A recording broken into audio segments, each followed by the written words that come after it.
Só o nome. Ela é Hanna. A Hanna e aqui é Lavínia. Sobre o período da ditadura, em que eles dizem que houve um avanço econômico, mas ao mesmo tempo havia uma concentração muito grande e o arroz salarial. Acho que aí né? É legal. Bem lembrado, Lavínia. E eu queria também colocar uma questão aqui, né? A gente que eu troco muita experiência com os alunos em sala, e quem é acostumado, teve uma formação e uma vida vinculada a outros centros, né? O Perli sabe muito bem disso, que ele me conheceu na época de estudante, lá militante do movimento estudantil, no diretório da Universidade Estadual do Rio de Janeiro. Depois a gente mudou para o Espírito Santo e tivemos um contato mais próximo. E ao ter esse contato com outros centros, né, quando a gente tem a experiência de morar numa cidade menor, a gente começa a observar algumas coisas, e essas minhas observações eu divido cotidianamente com os alunos em sala. Os meninos que são do 4º ano aí, tem 4 anos que a gente está em contato, né, gente? E a gente discute muito o papel da mídia, discute muito a inserção deles nessa sociedade. E a gente vê aqui, Perli, na verdade o que eu sinto é que nas cidades menores, e aqui na região é muito forte, ainda existe vestígios e resquícios, como se o regime militar ainda existisse. Recentemente, agora nessas ondas das manifestações de junho e julho, os estudantes aqui na cidade fizeram uma passeata, né?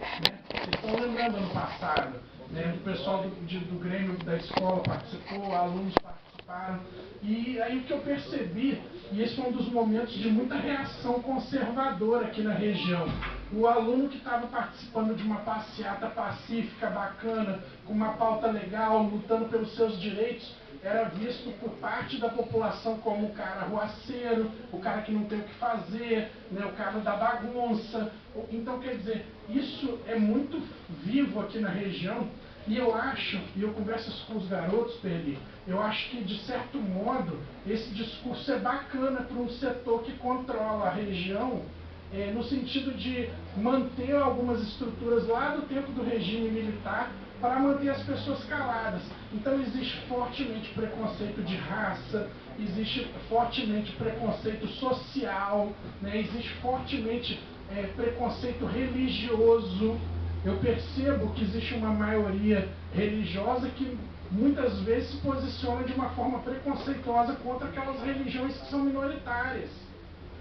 Isso é muito frequente aqui. Então eu vejo isso como um vestígio da ditadura. Eu queria que você comentasse um pouco, Perli, de que forma esses meninos, que eu acho que quem vai mudar isso na região são eles, eu falo isso para eles quase que semanalmente. A tarefa de construir uma nova realidade aqui é de vocês.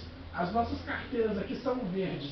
Eu digo que das carteiras verdes vão nascer gestores públicos de qualidade, vão nascer homens e mulheres capazes de transformar essa realidade. E eu queria que você falasse um pouco, Perli, dessa questão de como eles podem atuar para superar essa estrutura que ainda é uma estrutura igual do regime militar. As perguntas são fortíssimas. Bom, primeiro, Hanna, o DOPS, desde o tempo de Getúlio tinha DOPS, tem um lugar que chamava DOPS, Departamento de Ordem Social e Política. Depois tem um lugar chamado Departamento de Ordem Política e Social. Então já existia desde o tempo do Getúlio. Era para prender os chamados subversivos, os esquerdistas, os comunistas e os professores, o funcionário que fizesse greve. Quem foi contra a ordem era para prender. Então tinha esse DOPS. Ele ficou meio desativado quando veio a ditadura, deram força para ele. Então eles começaram a prender gente para todo lado. E depois o DOI-CODE. DOI-CODE é uma organização criada dentro das Forças Armadas. Ele se tornou tão poderoso, eu conheci um coronel, esse coronel prenderam a filha do coronel. O coronel se reformou, ele prenderam a filha dele. Desapareceram com a filha dele. Desapareceram.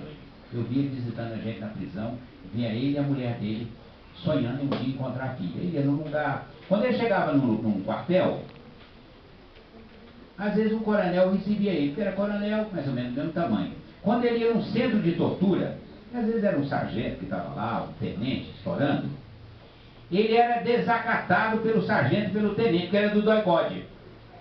O doicode agia a revelia das leis. Por isso que esse exército terá que pedir, exército marinha, tem que pedir perdão pelo que fizeram, porque quem está agora não praticou naquela época. Mas se eles continuarem fazendo do jeito que está, toda vez que a gente vê uma farda, a gente vai pensar que eles são os culpados. Eles têm que dizer, nós, tem que ter orgulho da farda deles, dizer, nós não concordamos com aquilo que foi feito, porque 7 mil militares foram botados para fora. Então o doicode passou a ser uma estrutura dentro da estrutura que prendia, matava até a revelia dos comandantes. Não estou dizendo que todos, muitos comandantes mandavam. Tá? Então eles tinham força, tinham dinheiro.